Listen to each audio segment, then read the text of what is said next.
Alain, propos d'un Normand. Supporter l'injustice et l'ennui. Une vieille dame, qui a passé sa vie à instruire des jeunes filles, est venue à parler de ce qu'elle avait voulu faire et de ce qu'elle avait fait. Cela ne ressemblait guère au discours de ces nigauds de pédagogues, qui s'époumonnent à souffler sur la mer et délibèrent gravement sur les saisons de la vie, comme si l'âge, les passions et la santé dépendaient de leurs ennuyeuses leçons. Elle jugeait des choses comme un esprit libre le peut faire. Elle apercevait clairement la puissance de l'univers et le poids de la nécessité. Elle savait que chacun vit comme il peut, sous des feux croisés, car il tombe des tuiles et des cheminées. Elle mesurait aussi la pression qu'exerce sur nous cet autre univers dans l'univers, que l'on appelle société. Comment l'imitation, la crainte, le respect, la pitié, le courage, comment nos vices et aussi nos vertus nous enveloppent d'un vêtement serré. Comment chacun de nous est toujours prêtre de quelque chose, et menteur au service du bien. Que les plus fières ambitions sont bientôt ramenées à l'ordinaire, et que les caractères sont des pailles au vent.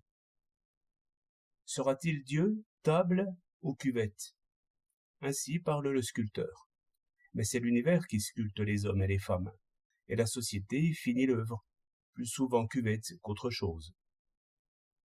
Assurément, elle ne disait pas tout cela, elle le laissait entendre, et suivait sans doute en pensée 1000 destinées qui s'étaient déroulées dans le monde, comme des fils de vierge, au gré des vents et des buissons. La vie commence en procession et se continue sous l'averse. Que de fleurs piétinées! Les tendres vierges s'enfuient, en jetant un reproche timide vers le ciel. Il y a une chose qu'il faudrait apprendre. Il faudrait savoir accepter la loi des choses et la loi des hommes. On ne peut pas faire la plus petite chose sans des moyens et sans des outils, qu'il faut d'abord prendre comme ils sont. Il faut de la terre glaise pour faire une statue, et beaucoup de bavardage pour faire une pensée. Mais bah, ce sont les copeaux du menuisier. Voici ce qu'elle me dit à la fin. L'éducation a pour objet de nous apprendre à supporter l'injustice et à supporter l'ennui. Je méditais là-dessus en m'en allant. Il me semblait que j'étais assez capable de supporter l'injustice. Je dis l'injustice dont je serais victime.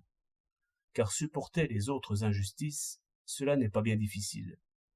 Mais contre les discours ennuyeux, je suis sans courage. Allons, mon âme, comme disait cet ancien. Qu'attends-tu pour t'exercer?